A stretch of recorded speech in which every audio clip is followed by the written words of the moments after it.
This video will be about Norse mythology with roots dating back to before the flood because it involves legends of the old gods, which were the fallen angels, and demigods, which were the giants otherwise known as Nephilim. Ragnarok is an event in Norse mythology which has been the subject of extensive study in German history. In this video, I will also cover the recent Netflix series Ragnarok, which is an ongoing effort to promote polytheist history. Among secular scholars, mythology is defined as a collection of sacred stories that explain the world, human existence, natural phenomenon, in which gods and supernatural beings convey moral lessons, which serve as a foundation for understanding human life, identity, purpose, and behavior passed down through the generations. The claim is that mythology was a way for societies to interpret reality before science. This explanation would be a replacement for and in opposition to what the Bible says about our identity and how God the Father instructs us to live. But I do not believe this secular explanation of mythology, because it does not make sense that the same gods and the same symbolism would span the flood and be mainly prevalent among the elites and the beast system empires if these were just morality lessons. It also doesn't make sense that it is occulted and presented as art by these same people. Mythological names are used repeatedly in science, which doesn't make sense if science is supposed to have replaced mythology. Norse mythology's roots stretch back thousands of years to Proto-Indo-European traditions evolving from preserved oral traditions. The earliest concepts of gods like Tyr, Odin, and Frigg can be traced to migrations of Indo-European peoples sharing common divine ancestors with the Celts, Greeks, Romans, and other cultures. It is the story of the fallen angels and the Nephilim. So initially the gods were legends passed down orally and then written down. The alphabet of the Norse is runic. Runes have always been used as a language of secret wisdom, mystery, and magic. Runic script originally developed from much older Sanskrit, then progressed among the Hittites, then Phoenicians, and even the Etruscans. The oldest Norse runic inscriptions were Frankish, among the Visigoths, Vandals, and Saxons, found in Denmark and northern Germany. Frank's casket is an ancient whalebone box which had a runic inscription which said, "The flood cast up the fish on a mountain cliff. The Terror King became sad when he swam on the shingle whale's bone." And a Terror King is a Nephilim. In the recent UAP disclosure documentary, Age of Disclosure, the host said that the craft found in Roswell had runes inscribed on them. I don't believe that, but I'm sure they mentioned runes because the runic alphabet is linked to the fallen and the Nephilim, who they called crypto-terrestrials. Ancient civilizations under the earth or from the sea, possibly time travelers is what they said. Crypto is Greek for hidden, concealed, or secret, and terrestrial means earth. So crypto-terrestrials would mean concealed and secret on earth. Crypto-terrestrials are defined as advanced intelligent beings secretly living on earth, often linked to UAPs. Ancient non-human species from underground or underwater, hiding in plain sight or concealed in remote locations like the far side of the moon or in the ocean, and using advanced technology which allows them to go undetected. One theory suggests that they could walk among us, passing as humans and living everyday lives unnoticed. Danzig of the Misfits must think so. This is one of their albums, Walk Among Us. and you can learn a lot about their religion from album art and lyrics. The crypto-terrestrial theory gained scientific interest through a 2024 paper published by Harvard researchers Lomas, Case, and Masters. It said, these crypto-terrestrials could have come to Earth from a different time period, or they could be a remnant of an ancient civilization largely destroyed long ago, possibly by a flood, something likened to earthbound angels, creatures perhaps of a magical, supernatural origin like fairies, elves, and nymphs, and concealing themselves in distinct stealth. That's what they wrote in their paper. These crypto-terrestrials described by Harvard in the Age of Disclosure documentary are all part of the hidden folk in Norse folklore. Elves are central to Norse mythology, later associated with Celtic fae or fairies. Nymphs are Greek, but the Norse version of the same forest spirit are called Huldra. So runes were combined to make sigils for the Goetia. Norse runes were. But runes are also used in modern paganism and esotericism. Emojis are based on the runic Unicode set, introduced by Ali Jarnafor from the Royal Institute of Technology in Sweden. In the Ragnarok series, they highlight extensive use of emojis for communication between the characters. In J.R.R. Tolkien's novel The Hobbit, runes are used on a map in connection to dwarves. Runes is also a subject taught at Hogwarts. The Bluetooth symbol is also a rune. Grimes, who portrays herself as an elven fairy vampire, made a prophetic post about the crown virus and the vipers in 2019 before it ever happened, using runes and emojis. She and Elon gave their surrogate daughter an elven spelling of her name, which is Exa Dark Sidriel Musk. Grimes said that Sidriel is the elven spelling of deep space time in a nod to her favorite Lord of the Rings character, Galadriel. Lord of the Rings is Norse mythology. But ring lords are also present in Sumerian, Babylonian, and Assyrian legends because the Anunnaki were ring lords. Ring lords are just part of the legends of gods and demigods encoded to bas-reliefs, poems, and all kinds of artwork, including plays and opera and albums and video games and movies and Netflix series.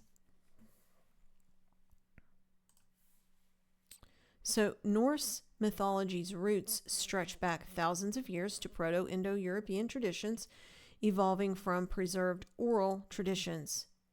It's that old and has been preserved that long through the flood. But how and why? Because it's a story of their gods, the fallen angels, and the Nephilim. So they carried it forward from this pre-flood era to the Germanic Iron Age, 800 to 500 BC, then to Norse beliefs of the Viking Age from 900 to 1100 AD, and then to the Icelandic Eddas, which are poems written down in the 1200s that preserved these ancient oral traditions.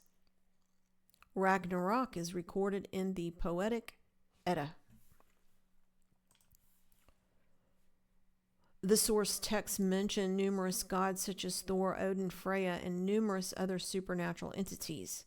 This is a depiction of these Norse gods, which was designed by Olaus Magnus in the 1500s, and he was a Catholic clergyman, an archbishop. Some of the other entities in Norse mythology include dwarves, which were the underground deity who forged weapons like Thor's hammer.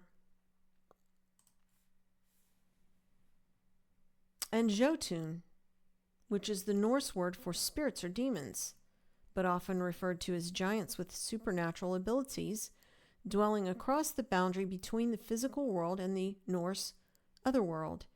It says they can be turned into stone in the day and live on the periphery of society. So the giants in the Ragnarok series are Jotun. Jotun is the family surname, and the name of the company they own is Jotun Industries. And in the series, they pass as humans. The etymology of the word Jotun is connected to Sanskrit for strong, powerful, and rich. The Jotun in the Ragnarok series are also strong, powerful, and rich. In the Eddic poems, the Jotun have power similar to the gods and are compared to sorcerers, elves, dwarves, ghosts, and berserkers. The Old Norse compound word Ragnarok is Ragna, meaning the ruling powers, and Rock, meaning the cause of the destruction of the gods. It's been translated to the twilight of the gods. Now that I understand that Twilight of the Gods is Ragnarok, I think that's why Twilight, the vampire sagas, were named as such. Ragnarok is a Norse legend of the end of the old world, marked by a final great battle between the gods and demigods of the heroic age. And this is a common conflict recorded across various mythologies. The war was followed by a cycle of destruction and rebirth. It culminates in the death of major figures like Odin and Thor, the destruction of the world, and its eventual renewal from the sea, with surviving gods and a new race of humans emerging. These are the new humans that were created as a result of Ragnarok, named Lif and Lifthrasir. Looks like Adam and Eve. At the end of The Lord of the Rings, the supernatural pre-flood entities sail away to the Undying Land. This symbolizes the end of the age of heroes and the beginning of the age of man.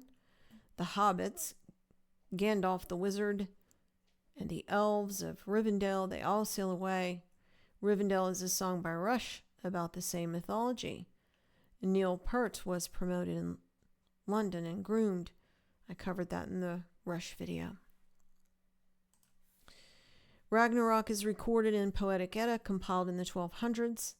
This is Old Norse poetry preserved from much earlier oral culture.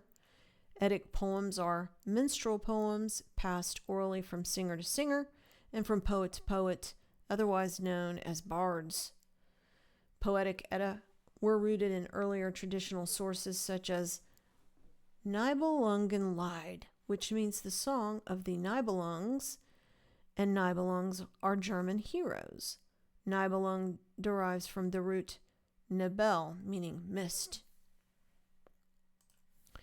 The song of the Nibelung was adapted for an 1876 German opera, The Ring of the Nibelung. So, one ring to rule them all. I'm going to play a video I did about Nibelungen Lied and the film Die Nibelungen that I made previously now.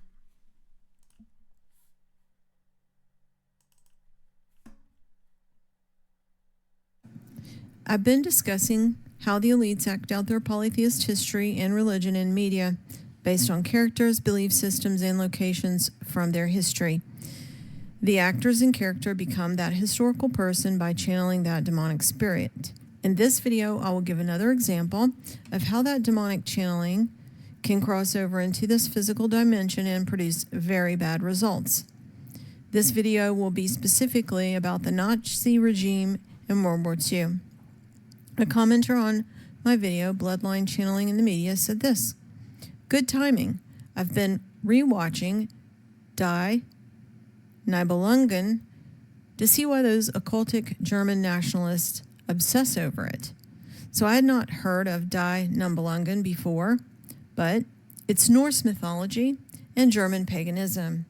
It means the Nibelungen, which was a clan name in Germanic heroic legend. Nibelungen is from the root Nebel, meaning mist. It's a two-part German series of silent fantasy films created by Austrian director Fritz Lang in 1924, consisting of Die Nibelungen Siegfried and Die Nibelungen Kriemhild's Revenge. The commenter is referring to the Nazis Die Nibelungen was Adolf Hitler's favorite film. Heinrich Hoffmann stated that he watched it with Hitler at least 20 times. Nazis, who were all about the Aryan race, and that Aryan race were the German heroes, fallen angel offspring Aryans, which is likely why Hitler loved this movie so much, because his objective was the return of the Aryan race. Continuing the comment, it's pretty clear at this point that all these films and shows and books and games are some remix of their histories. Like some plot points in Die Nibelungen were plucked for Elden Ring, and that game spread like wildfire. It's so bizarre. End of comment. It's bizarre because it's witchcraft. Elden Ring is a role-playing video game. I don't cover video games much on this channel because I don't play, but that is an area where these pagan entities are thriving, especially the role-playing games, because the players take on these pagan characters and their activities in the game. So they're engaged in it. The scenarios for both films were co-written by Fritz Lang's wife, Thea von Harbo, and I will talk about Fritz and Thea later.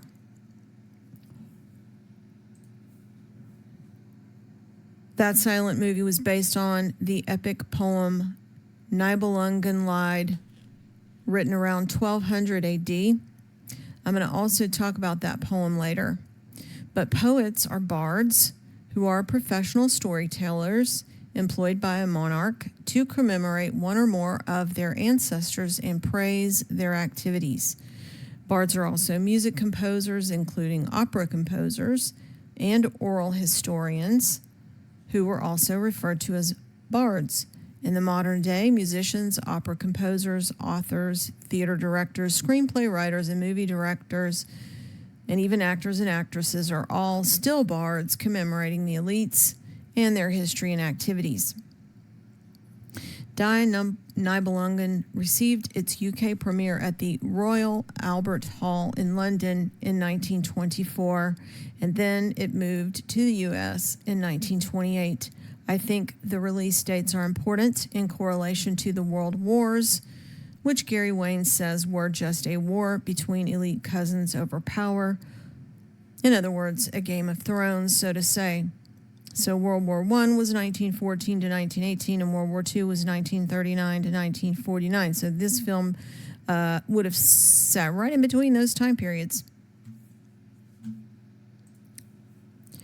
In the silent film, the title character is Siegfried, a prince and legendary hero of Germanic heroic legend known as the Dragon Slayer. Germanic heroic legend originated in the 4th century AD and was transmitted orally. Historic legends are attested in Anglo-Saxon England, medieval Scandinavia, and medieval Germany.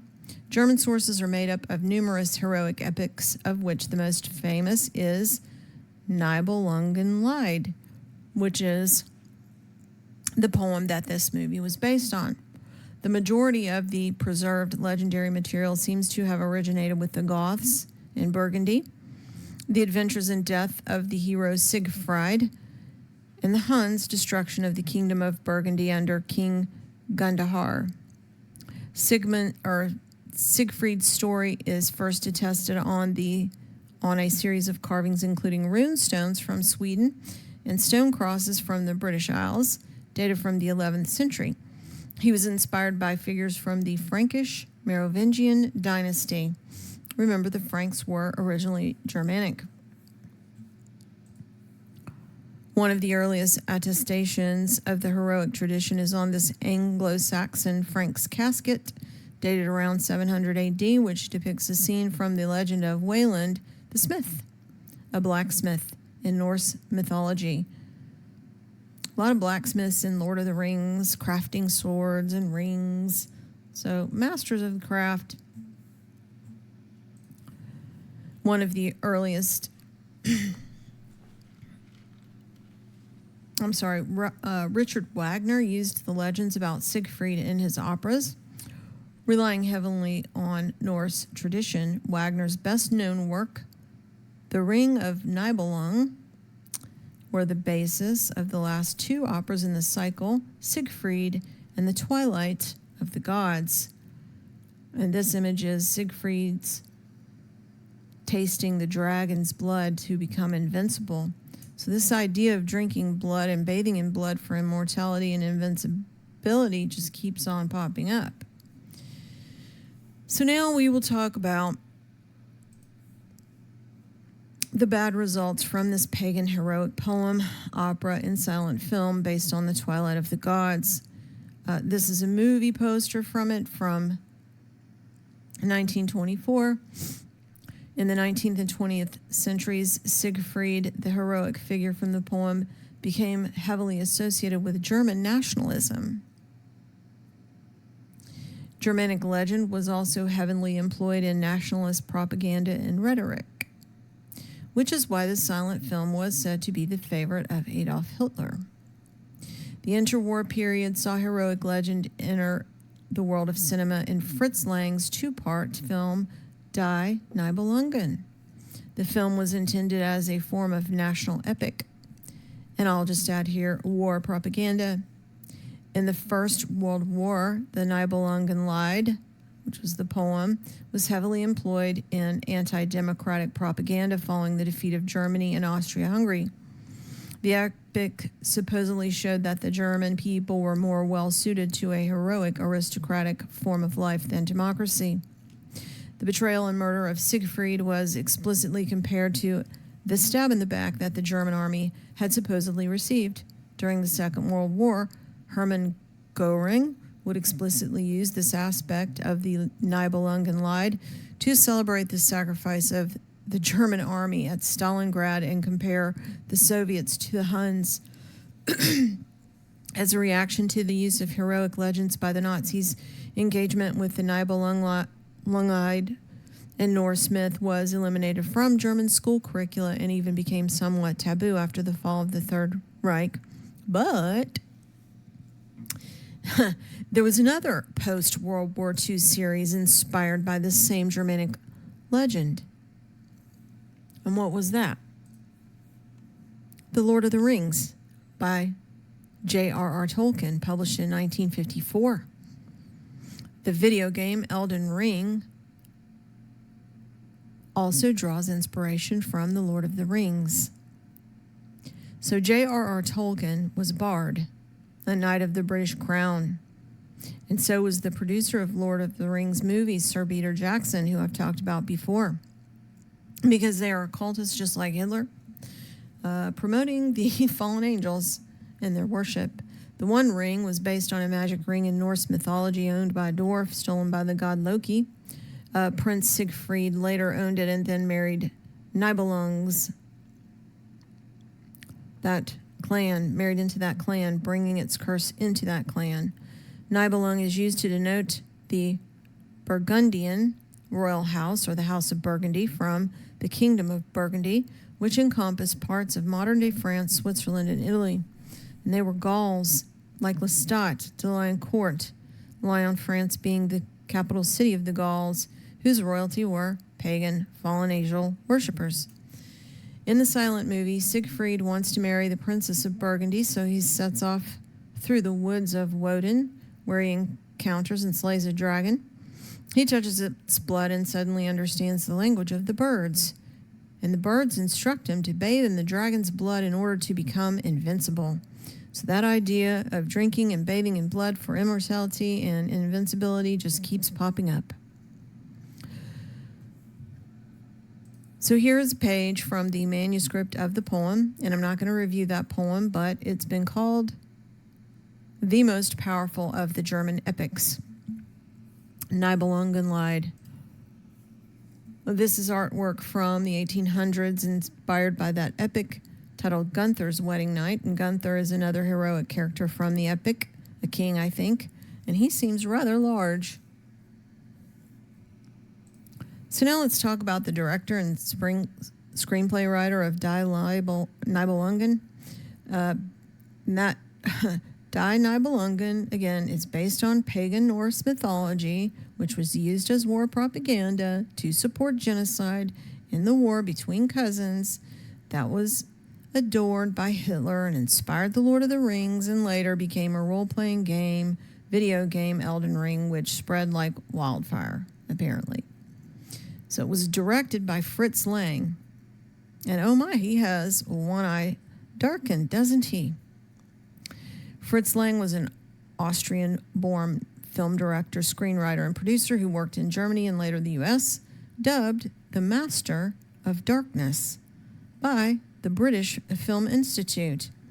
He's been cited as one of the most influential filmmakers of all time.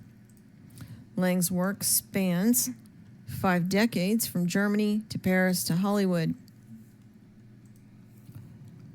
His most celebrated films included Metropolis, released in 1927. His 1929 film, The Woman in the Moon, showcased the use of a multi-staged rocket and also pioneered the concept of a rocket launch pad and the rocket launch countdown clock. He was in the Imperial Austrian Army during World War I, which is where they claim he got his eye lost. But during his convalescence, he began writing plays. He married a theater actress, Elizabeth Rosenthal, who died of a gunshot wound in their bathtub in 1920. The shot was deemed to have been fired by Lang's World War I revolver. Lang and his future wife, Harbaugh, claimed that Rosenthal had shot herself, and Lang and Harbaugh were charged with failure to render aid, but the charge was soon dropped. In 1920, Lang met his future second wife, the writer Thea von Harbaugh, through director Joe May, who co-wrote every Harbaugh-Lang film until 1933. The 5-hour Die Nibelungen, the dystopian film Metropolis, and the science fiction film Woman in the Moon.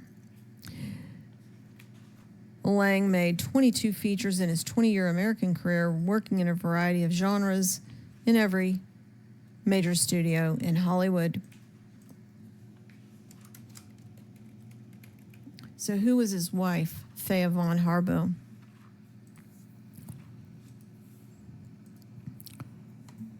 A German screenwriter, novelist, film director, and actress. She wrote Die Nibelungen and Metropolis. She was born in Bavaria to a noble family of government officials. As a child, she was educated in a convent by private tutors who taught her several languages as well as piano and violin. She was a child prodigy, this says.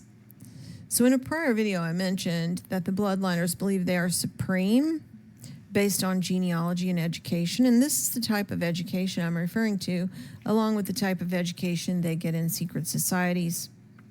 So she and Lang began an affair before the death of Lang's first wife, and then they married in 1922, then began working on the script for Die Nibelungen. She was also involved in politics. She was pro-abortion. With Adolf Hitler's rise to power in 1933, the German film industry began to be used for propaganda purposes. Von Harbaugh was loyal to that new Nazi regime. And this monument to her in her hometown appears to be a standing stone. Now, regarding the Elden Ring role-playing video game, which is the most modern remnant of all of this, that has, quote, spread like wildfire, which engages the players and immerses them in all of this. The world building was provided by the writer George R.R. Martin, who wrote the books that the Game of Thrones series was based on, referred to as the American Tolkien. George R.R. Martin is. It says players can use several types of weapons and magic spells. It's an open world game based on Dark Souls and Bloodborne. Elden Ring won several Game of the Year awards and has been cited as one of the greatest games of all time, with praise directed towards its open world, gameplay systems, and setting. It sold over 30 million copies, making it one of the best-selling games of all time. Elden Ring takes place in the lands between, a realm influenced by entities called outer gods. So the players are actively engaging in this pagan Norse mythology, which was used as war propaganda to support the genocide in the war between cousins that was adored by Hitler and inspired The Lord of the Rings and the Game of Thrones. This is a transformation sequence from Die Nibelungen. It's Siegfried's last farewell to his lover. And it's also represented in the Elden Ring game. Thanks for listening. Okay. That was an older video I made. So now I'm going to cover some of the occult symbolism in the Ragnarok series, which is a modern-day version of the Nibelungen. The premise of the series is the giants and gods live in distinct stealth as humans with supernatural abilities, but unnoticed by the people, and they live harmoniously to create a universal balance with the gods. But according to prophecy, a war between the gods and the demigods or giants or Jotul will end the old age and a new one will be reborn. This is the same theme in the Nibelungen. Only in this new series, they use modern specific terms like New World Order, New Green Agenda, and a time of peace. The screenwriter is Adam Price. He's a Danish person, but his ancestors were British. He's also a playwright. So it's a hero's journey, a typical theme in all mythology. The series is set in a high school with teens, kind of like Twilight, and they try to humanize the supernatural characters with familial and other relationships throughout the plot. Major themes involve LGBTQ and climate change. The giants, or Jotul, are destroying the environment, and the gods are supposed to save it and protect the humans, which leads to the conflict. Edda is the fictional name of the town the Ragnarok series is set in, obviously a reference to the poetic Edda discussed previously. The actual filming location is Oda in Norway, which is the location of an old smelting factory, which mined metal from ore within the earth in real life.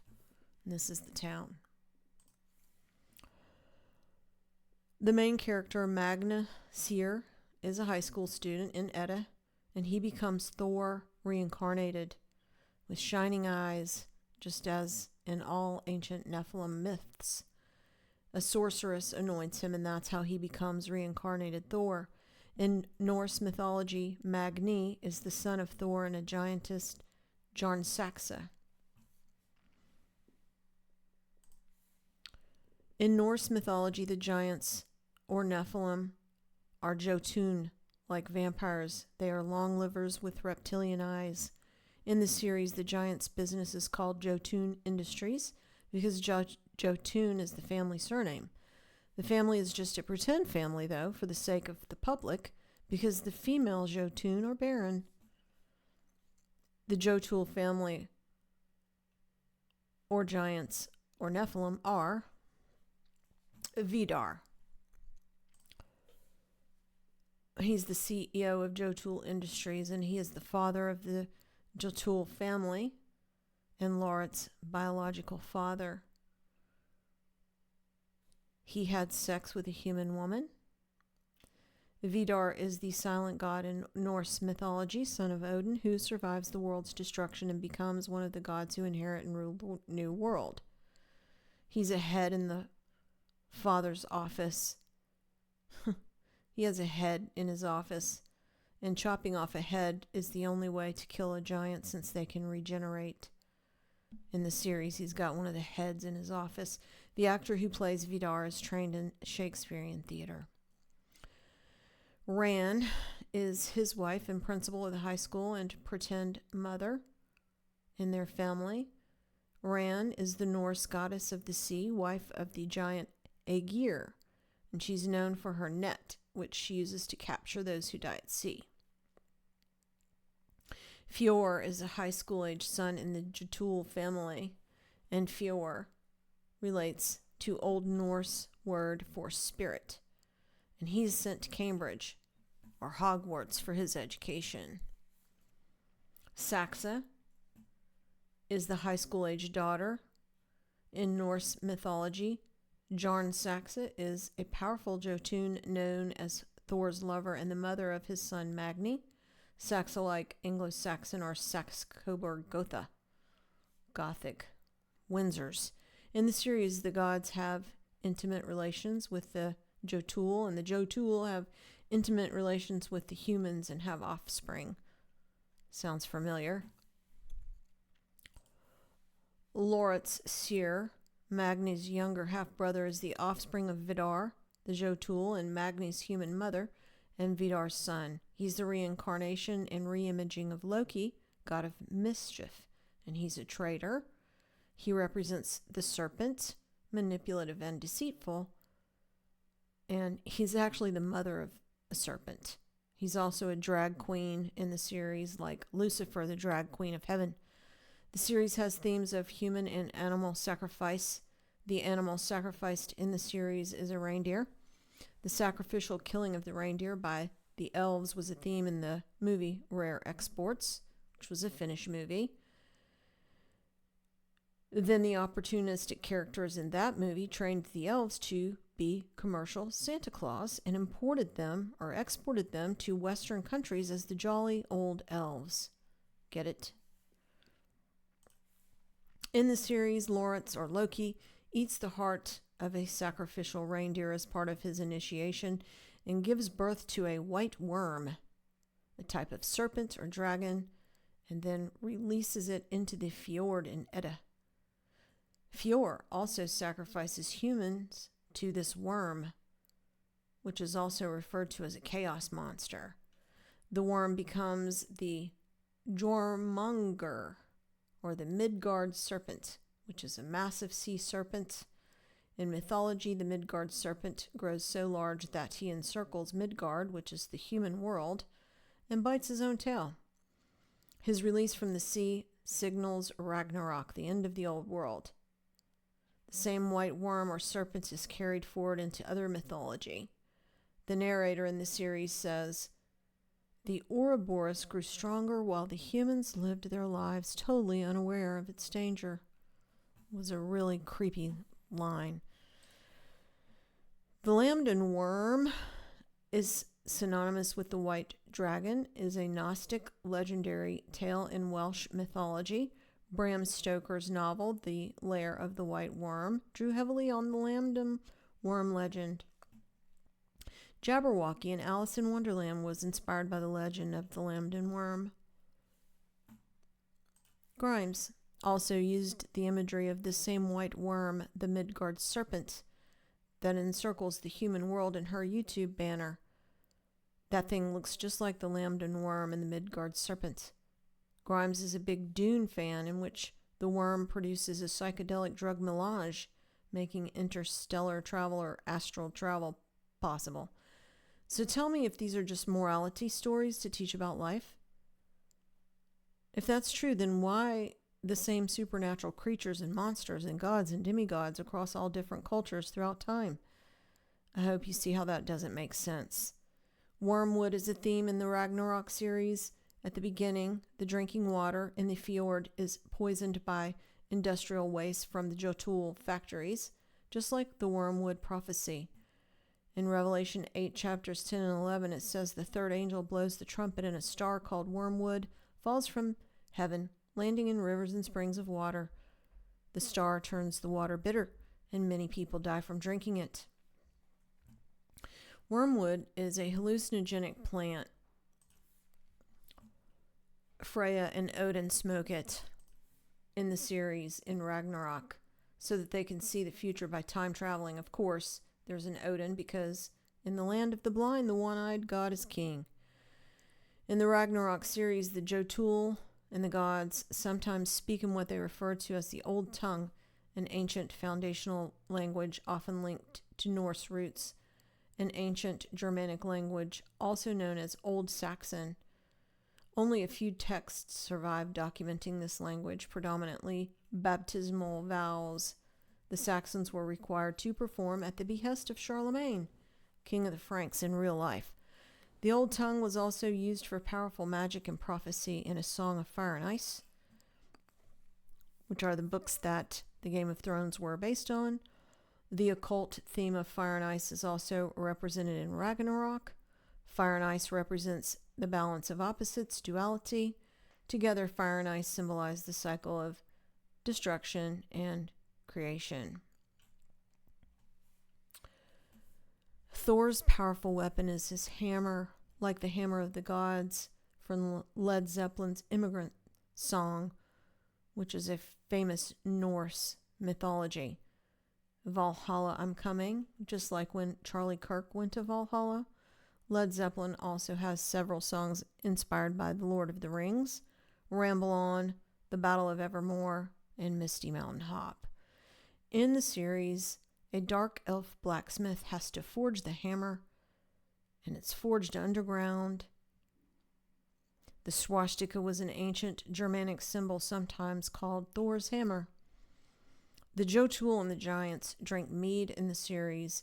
Mead was produced in ancient times throughout Europe, Africa, and Asia, and it was reported to have magical or supernatural powers. In Norse mythology, the mead of poetry, crafted from the blood of a certain god, would turn anyone who drank it into a poet or scholar. The giants regarding their war against humans say in this movie, in modern times, we don't need to resort to the old violent ways because we have the teachers, schools, and the justice system on our side, and that works much better. That line in the movie was really evil, and it really made me angry because it's too true, and I myself have experienced that. And it would have done me in without Jesus. That's how bad it was. But the most evil part in the series is in the last episode. They end it, the whole series, with the suggestion that everything that has taken place previously is Magni's head, in his head, and that he had a bout of schizophrenia in which he imagined mythological events to figure out life and get through high school. So they want you to think that mythologies are just stories to help explain human existence in which gods and supernatural beings convey moral lessons. But that's not true, because it is the religion of the elites, preserved over thousands of years and across the flood. And it has to be them perpetuating it because the only humans who survived were Noah and his family. That's why the Harvard researchers and the people who produced the documentary Age of Disclosure are promoting the crypto-terrestrial hypothesis and talking about runes. It's not mythology. They are the enemies of Jesus. It's in the Bible. Thanks for listening.